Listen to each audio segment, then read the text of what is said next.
No sé si me sea permitido eh, alterar un poco, y solo un poco, el sistema de exposición que se me ha asignado, que es el de las reformas constitucionales, al cual desde luego me voy a referir.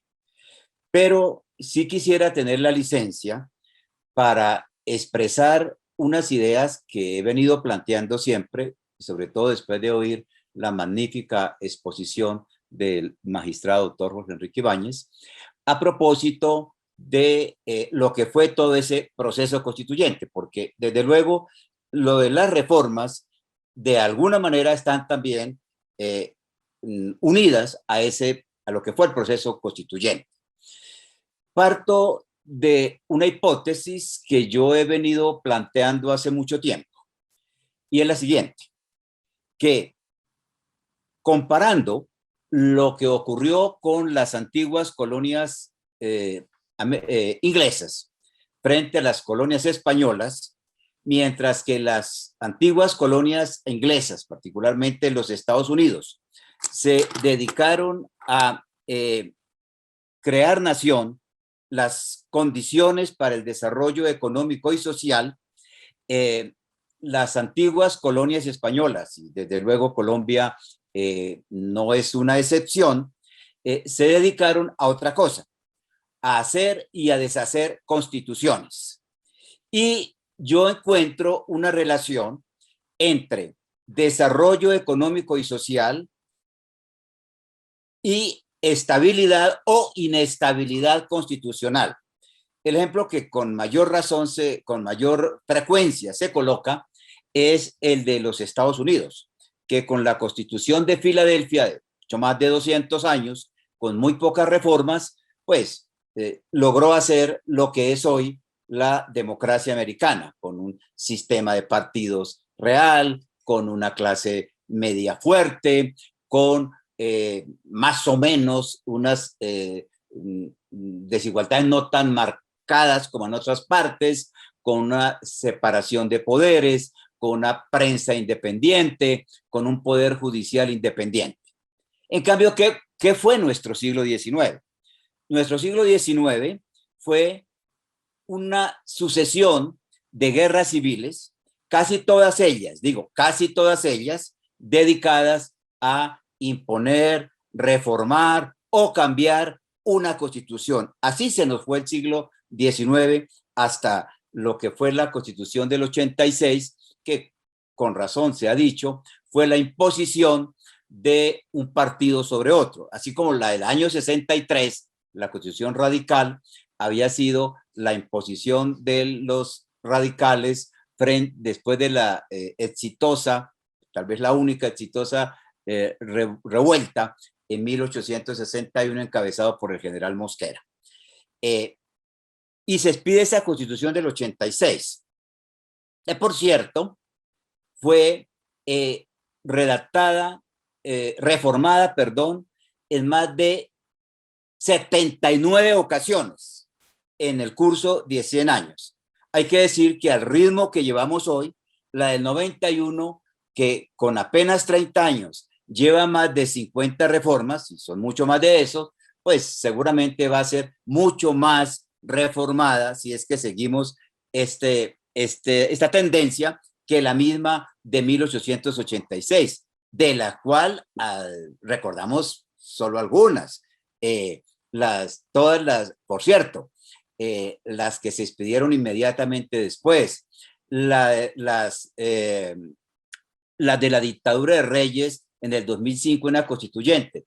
Y dejo aquí un asterisco porque al país no le ha ido tan bien con las constituyentes. Esa constituyente del año 5, del dictador Reyes, que fue la que le permitió prorrogarse el periodo.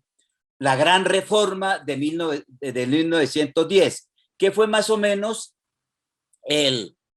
la nacionalización de la Constitución de 1886 con figuras muy importantes. Por ejemplo, como acabar con la reelección presidencial inmediata, para citar algunas cosas. Por ejemplo, el control constitucional, porque aquí suele decirse y no quiero invadir el terreno del doctor Mauricio González, que vendrá después, aquí suele decirse que el control constitucional surgió en el 91. No, nosotros hicimos un control constitucional, 100 años de jurisprudencia constitucional que comenzaron en el año 10 con la excepción de inconstitucionalidad, con la acción directa de constitucionalidad que le permitió desde entonces a cualquier ciudadano demandar una ley por considerarla contraria a la Constitución. Pero luego tuvimos la gran reforma del 36.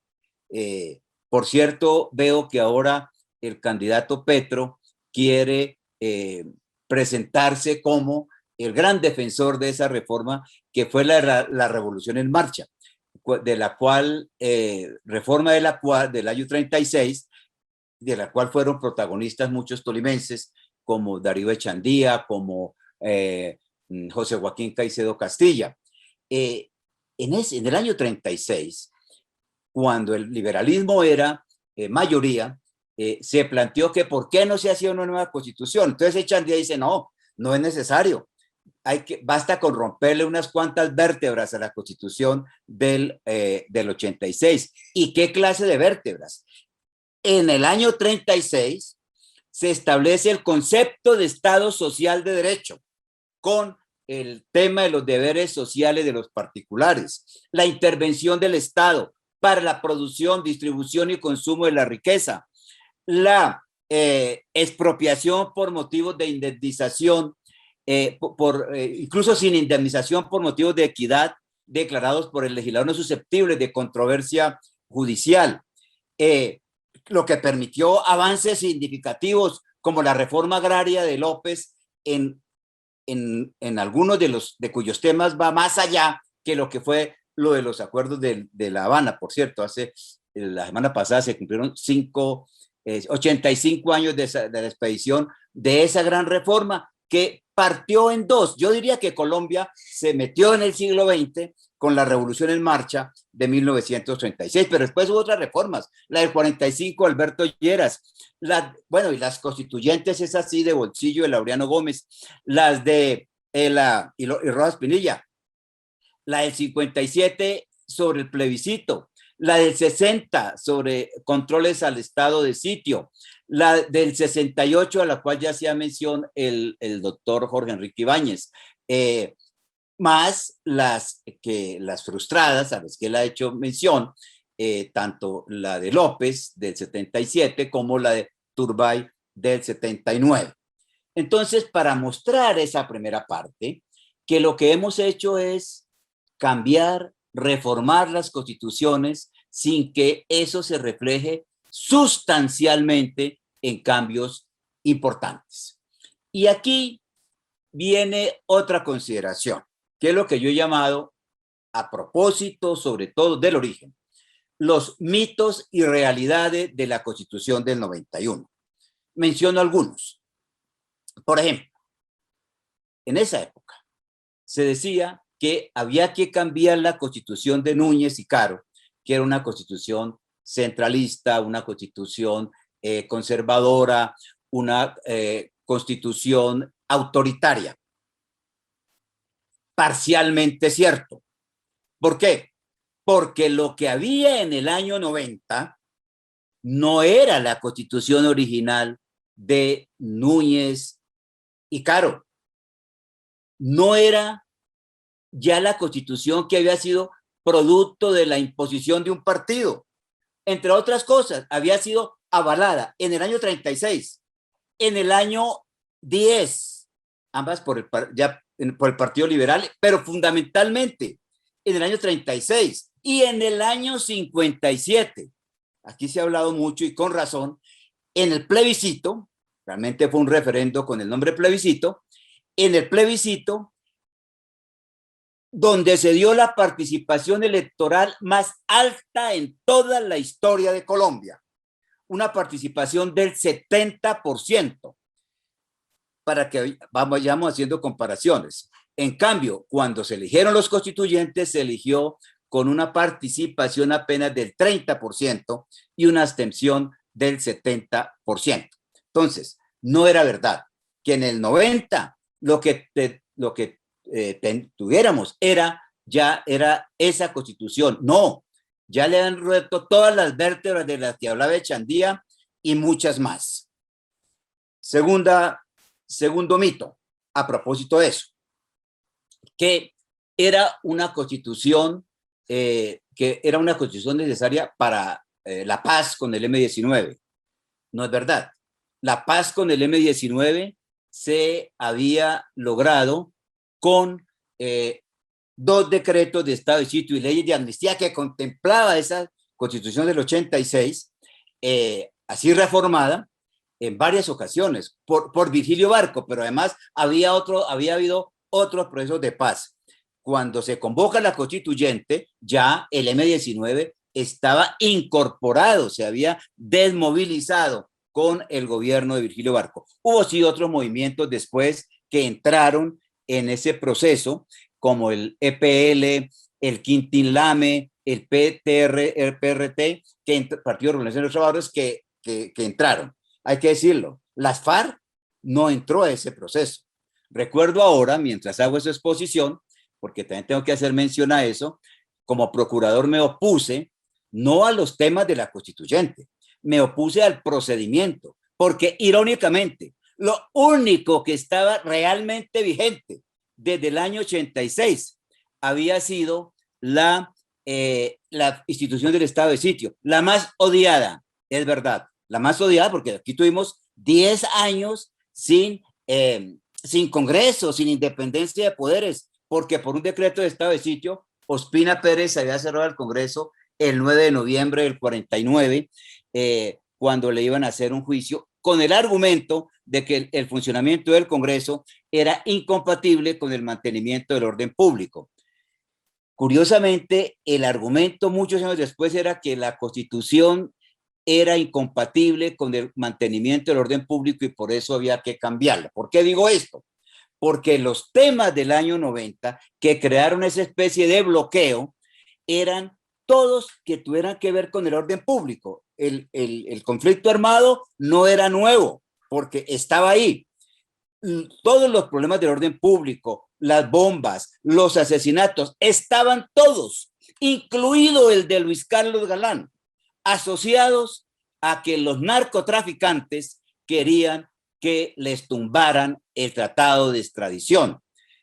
Temas o las tradiciones nacionales, temas sobre el cual probablemente volveremos ahora. Eso fue lo que creó en ese momento. No es que no hubieran elementos para manejar el orden público. Se hablaba de una democracia bloqueada, pero la gente estaba desesperada, era porque realmente el orden público resultó inmanejable, pero por el poder infinito de los narcotraficantes, por la infiltración de las mafias en la clase política, no tanto inclusive por el conflicto armado. Esa era la situación bloqueada en el año 90, porque incluso se decía el bipartidismo, sí, es verdad, pero era un bipartidismo que, a pesar del cual, y que obviamente debía superarse, un bipartidismo, un monopolio de los partidos liberal y conservador, pero eso no impidió, por ejemplo, que hubiese movimientos como el MRL, como el propio nuevo liberalismo, como la NAPO, que incluso, según dicen algunos, ganó las elecciones en el año 90, en el año 70, perdón, y cuya mal manejo dio origen al M-19. Lo que hizo después la constituyente, y esto será tema de otra discusión, fue que en aras de acabar con el bipartidismo, acabó con los partidos, que es lo que nos tiene hoy en otra encrucijada. Ese es otro de los mitos alrededor de la Constitución del 91. Unos pocos minutos para explicar por qué mi concepto al que se refería el doctor Ibáñez. Yo era el Procurador General de la Nación, no estuve de acuerdo por una razón, porque estaba vigente una norma, aquí se ha citado, en el artículo 13, ese sí, del constituyente primario, la mayor expresión. Ese fue el año en que, por cierto, por primera vez votaron las mujeres. en ese año 57, se estableció ese artículo 13 que decía, uno, que la Constitución del 86 era la de los colombianos con tales y tales y tales reformas. Es decir, se nacionalizó la reforma del la Constitución del 86. Dos, que en adelante, decía, las reformas solo se harán por el Congreso, por el mecanismo de las dos vueltas. ¿Por qué? ¿Cuál era el origen de esa prohibición? Porque veníamos de las constituyentes de bolsillo. Ese es el sentido. La constituyente de Reyes, la constituyente fascistoide de Laureano Gómez en 1952, que alcanzó a expedir leyes y actos legislativos. Entonces, ese era el sentido de esa prohibición. ¿Qué había pasado? Cuando López Miquels en el año 77 plantea lo que se llamó la constituyente para reformar dos títulos, que eran el régimen departamental y la administración de justicia, la Corte Suprema, que ejercía el control constitucional en ese momento, tumbó, como se dice en el argot popular, esa reforma en el fallo del 5 de mayo del 78. ¿Con qué argumento? Con el argumento de que la Constitución solo se podía cambiar por el Congreso. Ironías de la historia. El ponente de esa reforma fue el gran jurista nariñense, que además había sido gobernador de Rojas Pinilla, José María Velasco Guerrero. 23 años después, la misma corte, no los mismos magistrados, autorizaron con este procedimiento que era claramente inconstitucional, el de inconstitucional en relación con el ordenamiento jurídico vigente entonces, y aquí no había habido ni una revolución, ni un golpe militar, las instituciones entre comillas funcionaban. Esa corte autorizó, fue más allá de lo que hacía López en el 77, porque López sí convocó al Congreso. La constituyente se hizo a través de una reforma constitucional tramitada por el Congreso. Aquí lo que se hizo fue, el proceso se desencadenó con un decreto de estado de sitio. Y aquí hay que decir también que una de las cosas positivas de la Constitución del 91 es que acabó con todos los abusos que se hacían a propósito del estado de sitio. Lo que es irónico es que lo hizo habiendo tenido como partera al estado de sitio. El estado de sitio fue la fuente, óiganme bien, la fuente que originó todo ese proceso constituyente. Por eso fue mi concepto como procurador, no porque no estuviera de acuerdo probablemente con las reformas, sino porque el procedimiento, a mi juicio, y lo sigo sosteniendo aún, fue un golpe de Estado institucional. De hecho, la decisión de la Corte fue bastante dividida. Eso se ganó por 1 o 2 votos. La Sala Constitucional, que era la especializada, como lo menciona el doctor Ibáñez, que había sido creada en el año 68, opinó que ese procedimiento era inadecuado. Luego, el procedimiento, el tema fue cómo surgió ese proceso. Mientras que en el año 78 se fue rígido, en el año 90 se fue laxo. Y otra ironía, el doctor Velasco Guerrero, quien había sido el ponente de la reforma del 78, después terminó siendo beneficiario de la decisión posterior de la Corte, porque fue elegido constituyente por el M19, fue uno de los constituyentes del M19.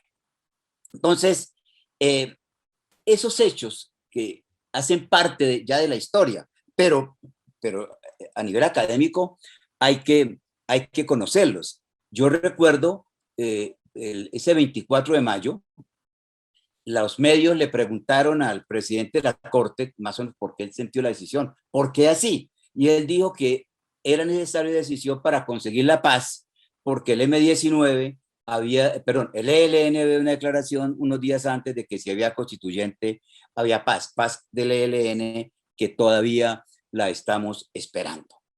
2 elementos adicionales en relación con ese origen. La verdad, dos secuestros en el origen de la constituyente. El secuestro de Álvaro Gómez. ¿Por qué? Porque este establecimiento que negoció la toma de rehenes en la embajada dominicana no quiso negociar cuando los rehenes eran los magistrados, cuando había sido el mismo grupo terrorista del M-19 entonces que había realizado las acciones. Pero como los rehenes eran los magistrados, ahí no negoció. Pero volvió a negociar cuando secuestraron a Álvaro Gómez. Ya era gobierno de Virgilio Barco, que por cierto, en el discurso de posesión, yo estaba como representante de la Cámara en ese momento y lo aplaudí. Dijo que él iba a cambiar a Colombia sin necesidad de cambiar la Constitución. Pero el M-19 exigió como requisito para liberar a Álvaro Gómez que se iniciara un proceso constituyente, y Barco lo hizo. Barco cumplió el compromiso y se presentó un proyecto que se tramitó por el Congreso, un proyecto importante, un proyecto que llegó hasta el sexto debate. En ese proyecto, si uno lo mira, hasta dónde fue, ahí aparecía por lo menos el 80% de las reformas que luego trajo la constituyente. Y cito algunos: la doble vuelta para elección presidencial, el Consejo Superior de la Judicatura, las inhabilidades para los congresistas y el tráfico de influencias, la tutela estaba en ese proyecto de Barco, que estaba iba en el sexto debate. Y el 30 de noviembre del año 89, unos parlamentarios introdujeron lo que se llamó en ese momento un mico, para decir que a ese proyecto se le agregara, como diría el doctor Echeverry, un articulito. ¿Cuál era el articulito? Que se sometiera a la extradición de nacionales al pueblo colombiano, porque esa era la presión de los narcotraficantes. Hubo un discurso valiente esa noche de Carlos Lemos Simons, que era el ministro de gobierno, y se le atravesó. El gobierno Barco se atravesó, y a pesar de eso, los parlamentarios aprobaron el MICO en la Comisión Primera de la Cámara, aprobaron el MICO en la plenaria de la Cámara, aprobaron el MICO, con algunas excepciones, desde luego, en la Comisión Primera del Senado. Y ya cuando se iba a aprobar en la plenaria del Senado, Barco prefirió, óiganme bien, hundir la reforma antes que ceder a la presión de los narcos. Y aquí es donde hay otra de esas crueles ironías de nuestra historia.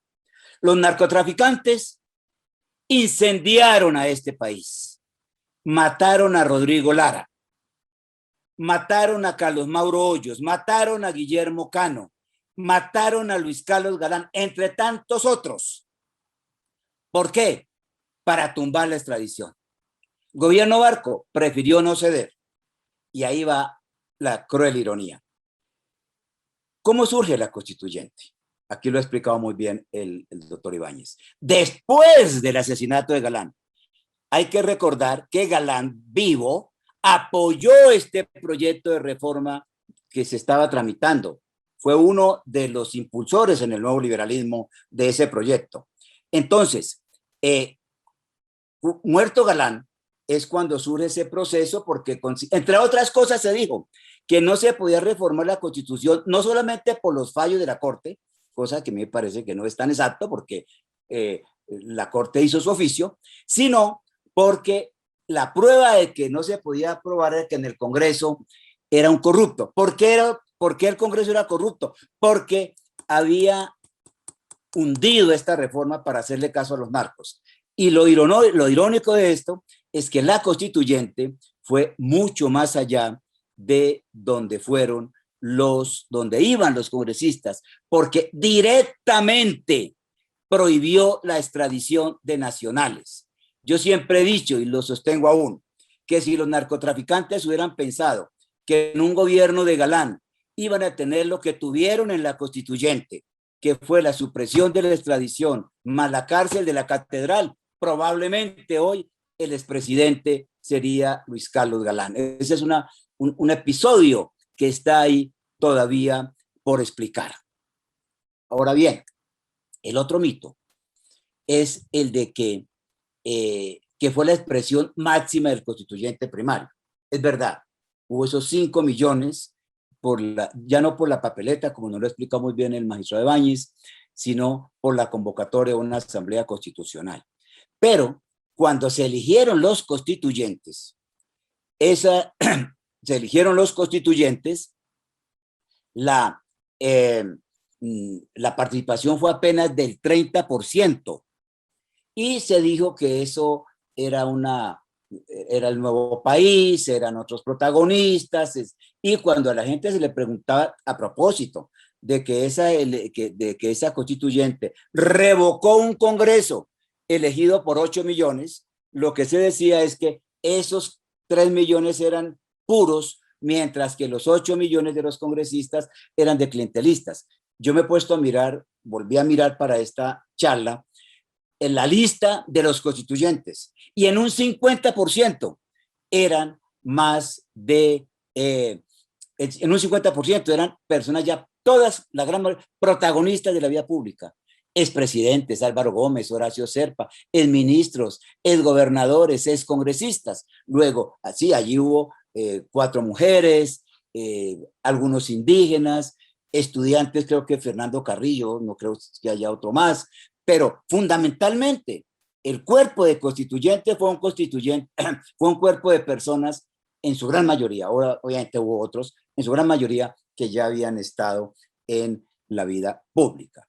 Y para terminar esta parte, retomo lo que decía el doctor Ibáñez. Después hubo ese primer secuestro, el secuestro de Álvaro Gómez, fue uno de los antecedentes. El otro fue los secuestros selectivos de Pablo Escobar. ¿Para qué? Para que le tumbaran la extradición. Secuestró a Maruja Pachón, secuestró a la hija del presidente Turbay, secuestró al hijo del director del Tiempo en ese entonces, Francisco Santos, y con eso logró que le tumbaran la extradición. Si uno lee a García Márquez en Noticia de un secuestro, ahí está contado literariamente cómo Pablo Escobar se entrega el día que le llevan la Constitución, no la Constitución porque ni siquiera había salido, el texto del artículo 35 prohibiendo la extradición. Pero además, es verdad, lo que se firmó esa noche fue un papel en blanco. Decir, la Constitución como tal fue extemporánea, porque como lo ha explicado el doctor Ibáñez, fue 3 días después, y en derecho las cosas que se producen fuera de los términos pues no existe. Es como si un juez tiene un abogado un plazo para presentar un alegato, si lo presenta 8 días después, no vale. Así pasó. Lo que se firmó esa noche fue un papel en blanco. Ahí está el texto del doctor, que fue mi profesor de Derecho Administrativo, Jacobo Pérez Escobar, demostrando que lo que se firmó esa noche fue un papel en blanco. Pero, antes de pasar, yo diría, el gran resumen.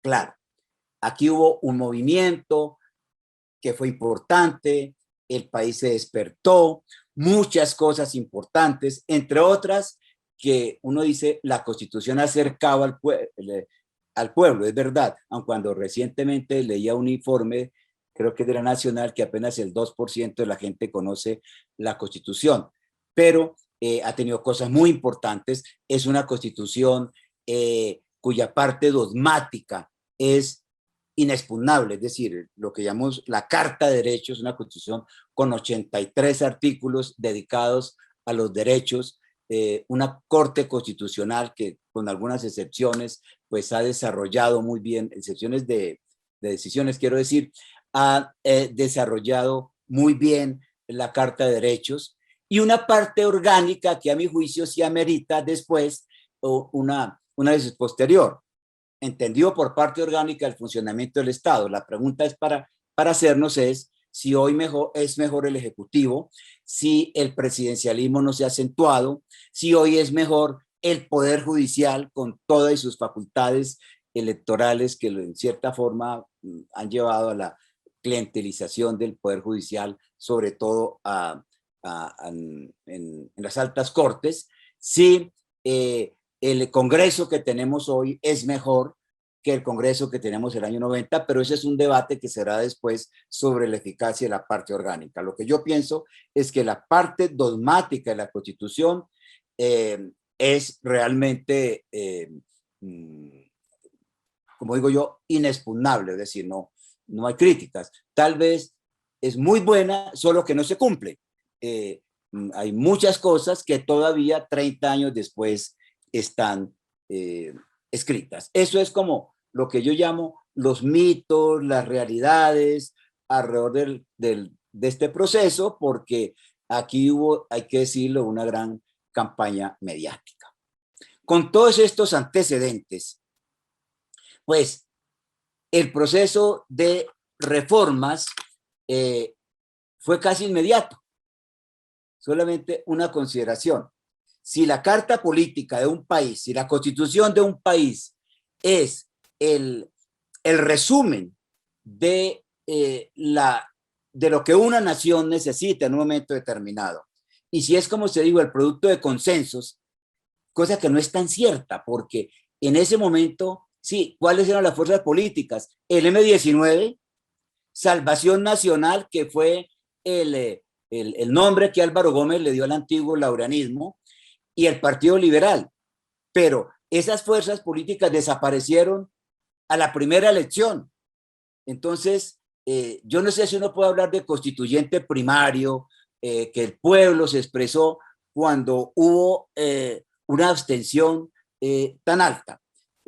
Pero generado el hecho, decía yo, si eso esa es la expresión máxima, pues uno pensaría que sería una constitución que le iban a dejar quieta por un buen tiempo. Pero comenzó todo ese proceso. Obviamente no habría tiempo para hablar de todas esas 57 reformas que le han hecho a la Carta de 1991. Hasta el punto, creo que el exministro Jaime Castro, uno de los constituyentes, decía un artículo en El Tiempo el sábado, que se ha convertido en una especie de colcha de retazos. No se ha, y hay que decirlo, no se ha afectado mucho, y las reformas han sido para bien, no se ha afectado mucho la parte dogmática, la parte de los derechos, pero sí mucho de la parte orgánica. Pero mire, ¿cuál fue tal vez la primera reforma importante? La primera reforma importante fue el restablecimiento de la extradición. El restablecimiento de la extradición. Y lo hace el Congreso. Mire, el Congreso con razón fue estigmatizado porque no se dio a la presión de los narcos para tumbar la extradición.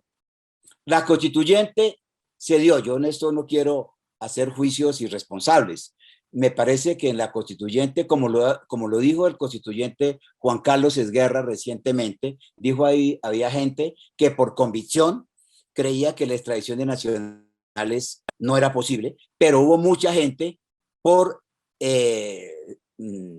temor. De hecho, solamente 13 votaron para que se mantuviera la extradición, y sí hubo unos casos de corrupción también, algunos de los cuales quedaron por ahí en videos ya un tanto olvidados. Ese es el gran lunar de la Constitución del 91, todavía no explicada. Entonces, la primera reforma fue la que tuvo que hacer después el Congreso, curiosamente durante el gobierno Samper, campaña que había sido financiada por el cartel de Cali. Pero por la razón que fuera, una de las primeras reformas fue la del restablecimiento de la extradición, solo que la hicieron no retroactiva, y por ahí se dijo también que había habido dineros para que esa extradición no fuera retroactiva, pero se restableció. Fue tal vez una de las, hubo muchas menores, pero fue una de las grandes primeras reformas. Restablecimiento de la extradición. Algunos dicen que por la presión de los americanos, pero de hecho fue la gran primera reforma. Y otra que fue la de retrotraer. Ahora, todas estas son reformas ya del Congreso, claro. La de retrotraer 100 años la rueda de la historia, que fue el establecer, el permitir la reelección presidencial inmediata, que allí Álvaro Uribe llega con gran aceptación, etcétera, etcétera, y comienza a tramitar quedarse en el poder. Pero él no lo hace por un decreto, lo hace con la presentación de un proyecto de acto legislativo con los 4 debates, y el Congreso, ya para esa época entonces los partidos se han comenzado a erosionar, el Partido Liberal se ha ido por donde Pastrana unos, para donde Uribe otros, y muchos que ahora pasan de agache votaron esa reelección, esa primera reforma que fue retrotraer la historia. ¿Por qué? Porque entre el año 10 y en 1990 existía la reelección mediata. El presidente se podía presentar 4 años después, el único que lo logró fue López Pumarejo. Y en el 91 se pensó que había que dar un paso a la constituyente, que fue un paso importante. ¿Cuál fue? Prohibir la reelección inmediata para siempre. Entre otras cosas, ese fue uno de los principios de la Constitución del 91, para facilitar la renovación política. Prohibió prácticamente todas las reelecciones, la reelección de los magistrados, la reelección del fiscal, la reelección del contralor, la reelección del presidente de la República. Por un descuido no mencionaron al procurador, pero en verdad el origen, la razón de ser era también que iba a prohibirse. Pero ahí comenzó a resquebrajarse, porque se permitió la reelección. Pero primero con la aprobación del Congreso. Ustedes saben que hubo procesos por cohecho, por parlamentarios y ministros que participaron en eso.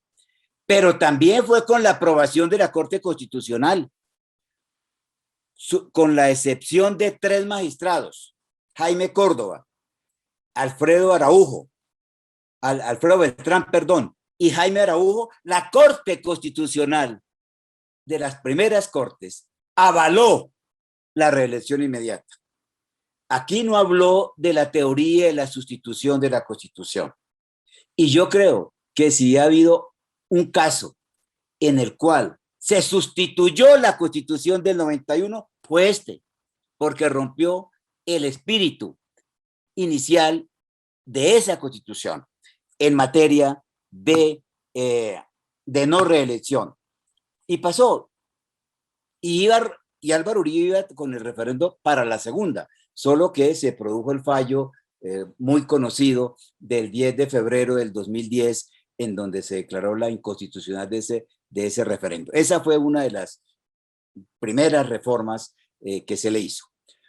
Hubo varias, a las que se le dio el nombre de reforma política, que tienen que ver con umbrales, que tienen que ver con la organización de partidos, que tiene que ver con la financiación. Y aquí también yo me anotaría una paradoja. Nosotros teníamos partidos que eran unas realidades sociológicas y políticas cuando no había tanta regulación. Y ahora que hay tanta regulación, pues no hay partidos, que es uno de los errores de la Constitución, que para acabar con el bipartidismo acabó con los partidos.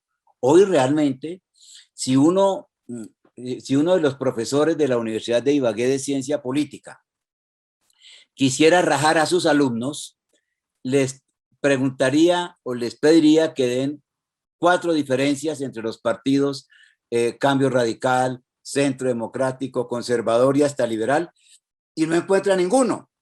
Y entonces terminamos, en un momento determinado tuvimos 70 partidos, y unos partidos que son de nombre: Alianza Social Indígena, Afrodescendientes, y la Alianza Social Indígena avaló en una época a Mocus, en otra avaló a Sergio Fajardo. Los afrodescendientes han avalado a personas como Guillermo Alberto González, y ahora estamos con el tema de las firmas. que surgió simplemente para que personas que no tenían, que no hacían parte del estamento político, se pudieran presentar por primera vez, y ahora está en que políticos reconocidos de todos los partidos se presentan como ciudadanos. Ahora, como por firma, han sido liberales, conservadores, del centro democrático, pero ahora por firmas. Entonces me parece que esas reformas políticas de la que se le han introducido a la reforma a la Constitución del 91, bien intencionadas, pero no han servido fundamentalmente para el objetivo de democratizar, pero de verdad, la vida política del país. En materia de justicia ha habido, pues sí, varias propuestas, varias reformas. Curiosamente, en la gran mayoría, las reformas que apuntan a la misión de justicia es para enmendar los errores de la del 91. El primero, que politizó la administración de justicia. Hasta el año, en el plebiscito, se quiso desvincular la integración de las altas cortes del Congreso y del Ejecutivo. Hubo un retroceso en el año 91 y hoy tenemos al Ejecutivo participando directa o indirectamente en la integración de ciertas altas cortes. Y se le dio además lo que Hernando Yepes llamó el regalo envenenado, es decir, esa función de ponerlos a elegir. Este es el único país del mundo en donde los magistrados, aparte de fallar, están dedicados a nombrar procurador, fiscal, auditor, toda clase de funcionarios, habiéndose introducido el clientelismo.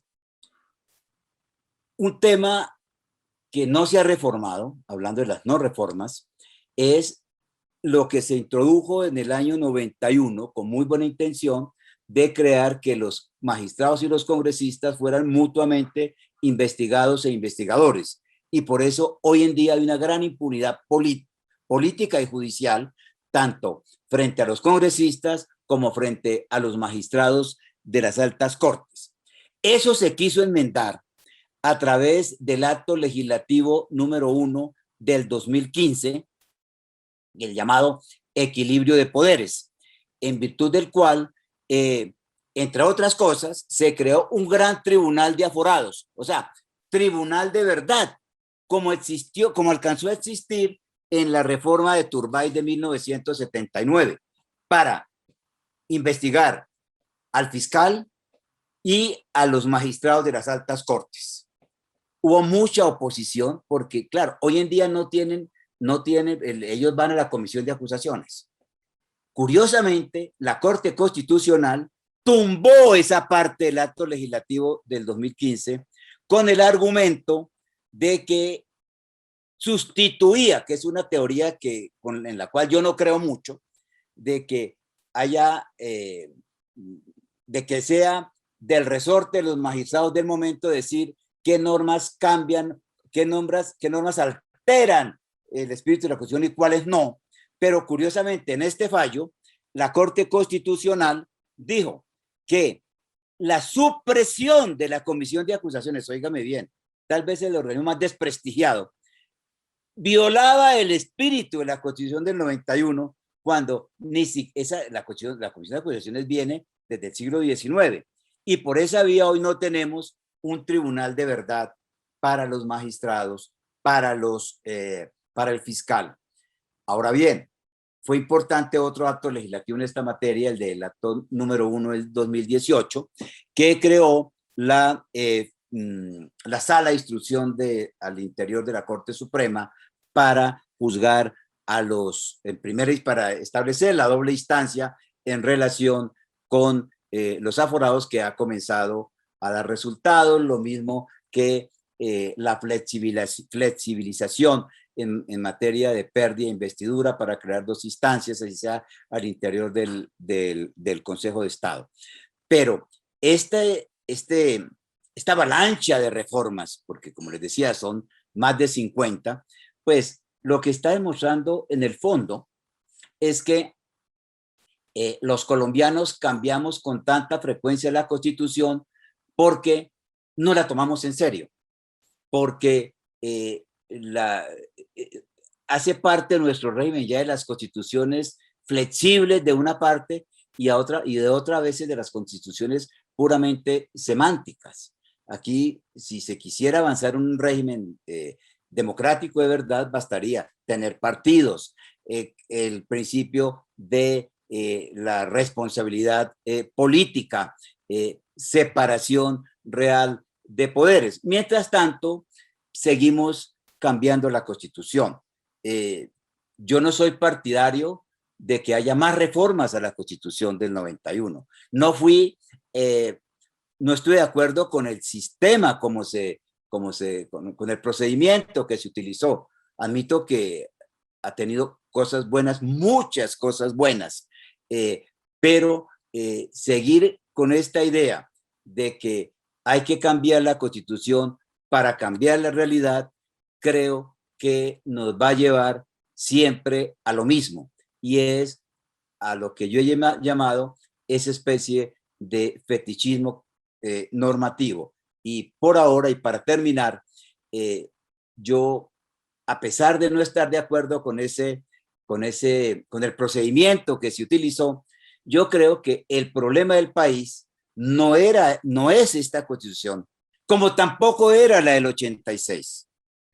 El problema consiste en creer que las cosas se cambian si se cambian la Constitución para que todo siga igual. Muchas gracias.